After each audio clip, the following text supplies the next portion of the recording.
Hey guys, how's it going? Heidi here. So, I'm getting ready to start something new, a new journey.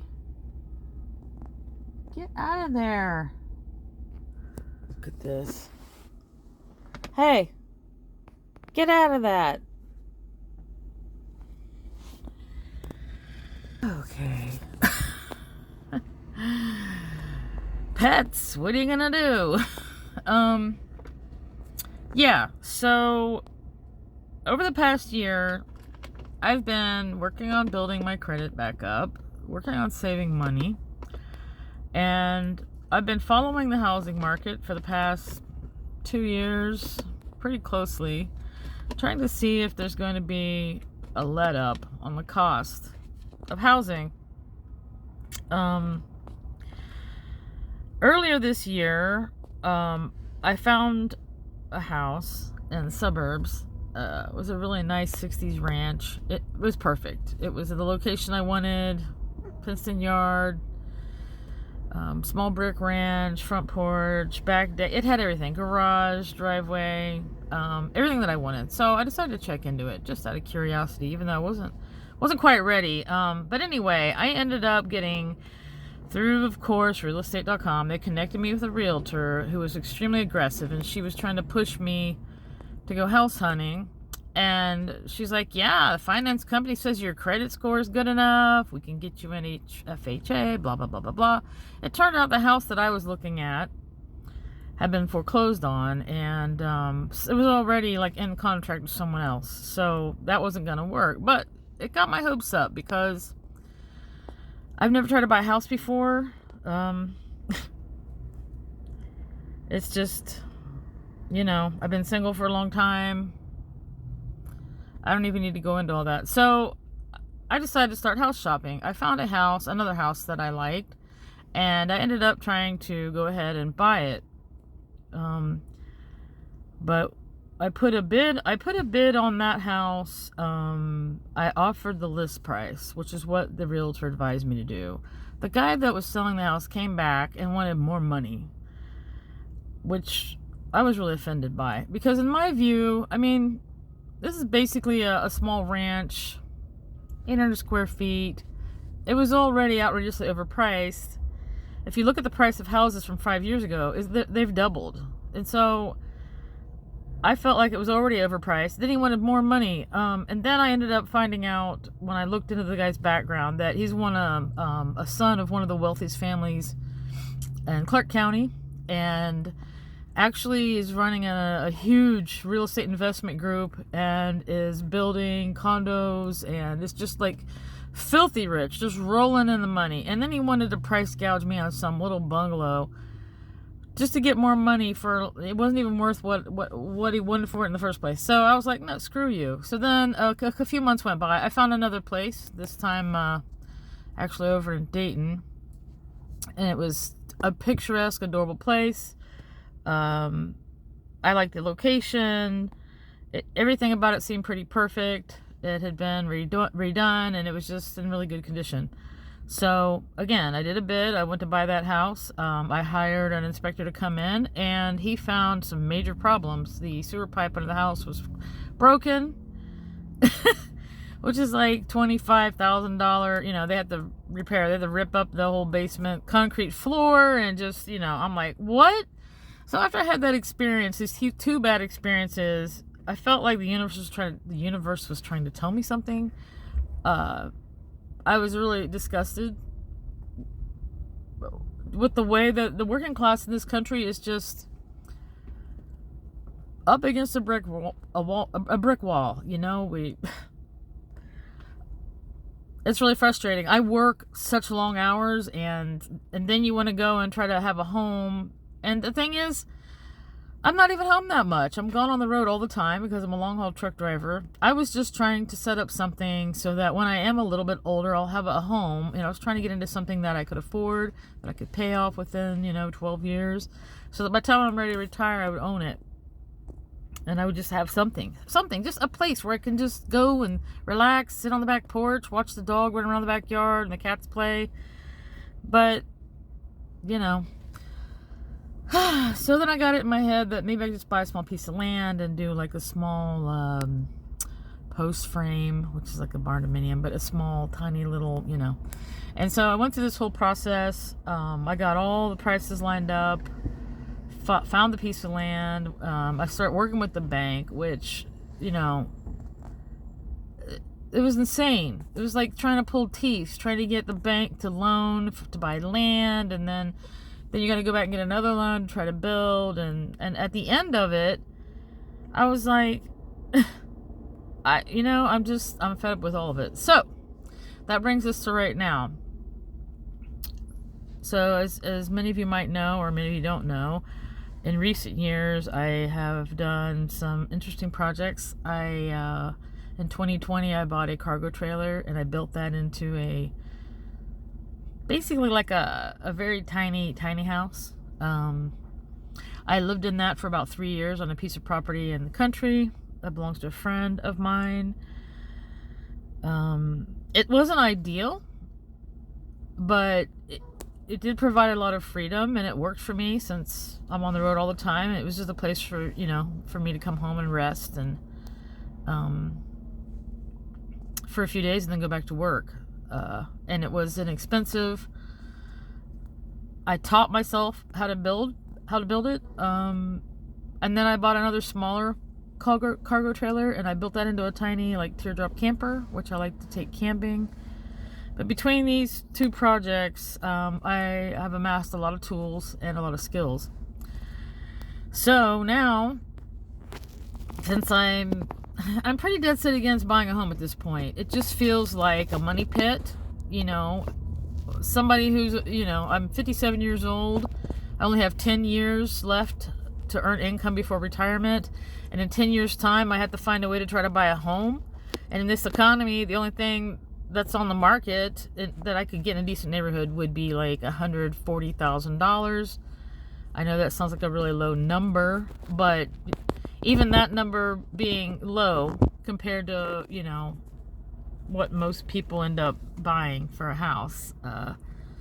People that are spending $200,000, $300,000, $400,000 for one single individual who's older to buy a home for $140,000, and then over a 10-year period, the amount of money you pay into the mortgage, at the end of it, I'd be out like $180,000. So it would really eat up a huge chunk of all the income I'm going to earn in the next 10 years.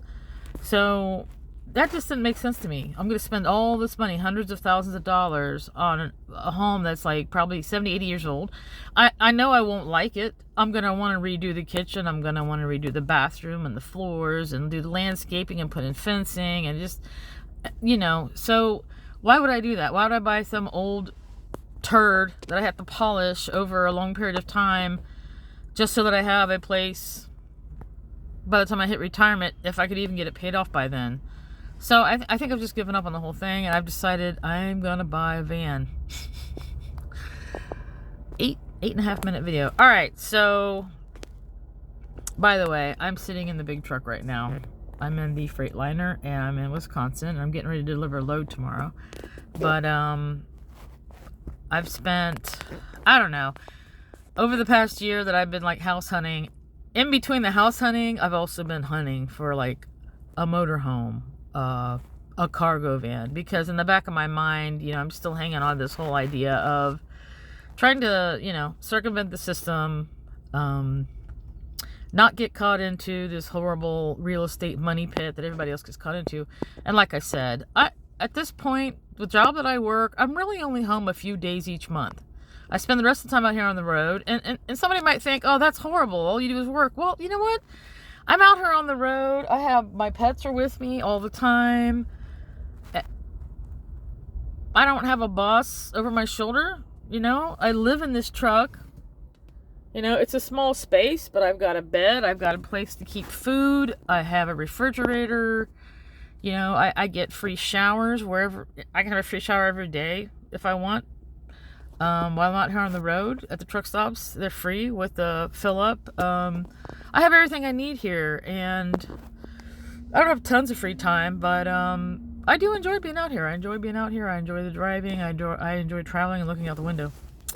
So if that's what I'm going to be doing, and I'm only gonna be home a few days out of each month. At least that's what I'm doing right now. I could change that and be home more. Then why not just have a motor home or a home on wheels or something that, you know, I can park it at the property of my employer. I can go to work, and then when I come home once or twice a month, I just jump in it and go somewhere. I can go travel. I can take it to a campground. I can, like I said, I can travel to different locations. So let me show you guys what I'm looking at here. Hang on one sec. I'll reveal my tablet. Yeah, I'm gonna make these videos of my progress of hunting down a van, buying the van, and then the build process. Because I tried to do that when I was working on my cargo trailers, but I ended up only posting the videos on like Facebook groups. My dog and cat. All right, let me open this up.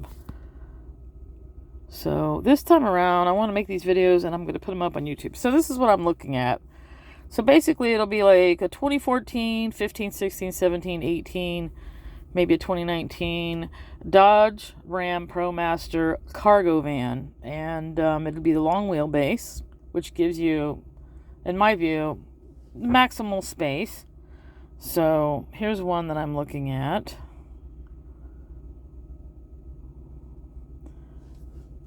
Oops, I guess I need to pull back. Yeah, here we go. Make this a little bit smaller. All right, so it's the passenger side. This one has windows in the back. Most of these don't have windows, but actually these windows, this one comes with the windows, but these windows don't open. So I'm probably going to buy one that doesn't have windows, and then I'm going to install windows that I can actually open. Because in my view, why have windows if you can't open them? What's the point of that? You know, maybe that works if it's a work van, but if it's something that you're going to be living in, you know, you need that airflow. So the back, passenger side. Did I say passenger side? So the other one was the driver's side. Here's the passenger side. Passenger side, sliding door. Let's go through these. Oh, okay, let me go back to that. That's the one I wanted to show you guys. So, yeah, I'm going to have to learn to edit videos. So, looking at this, if you don't pay attention to that giant cardboard box, I don't know what that is. But you can see here, there's quite a bit of room in here. It's actually about 11 feet from the very back up to the front here where the driver and passenger seat are.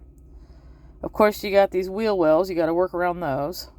But the nice thing about these ProMasters, look how straight the walls are in here. At least most of the way up the wall it's straight, and then it kind of slopes a little as it goes up towards the roof. But that's one of the things I really love about these Dodges. These cargo vans have pretty straight interior walls. That's not true for the Mercedes and the Ford. They're more sloped all the way. So this is an easier platform to build from, and I actually feel like these Dodges, because I've checked out quite a few vans at this point over the past couple weeks that I've been looking around. These Dodges, in my view, they're just nicer. They have nicer seats.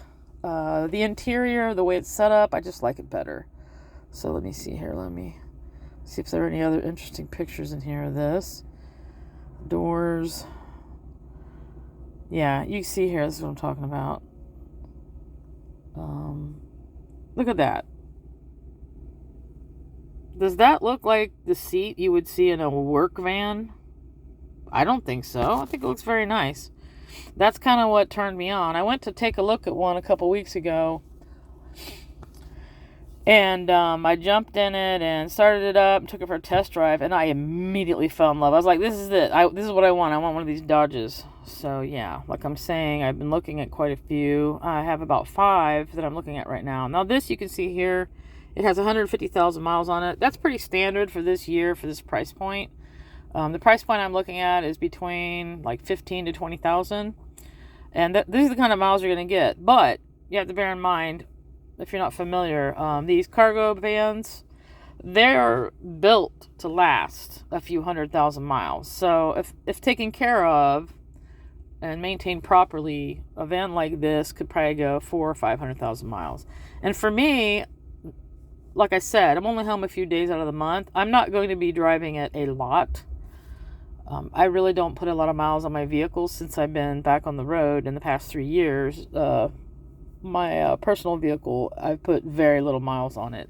So something like this would last me for several years, and, I would maintain it. But yeah.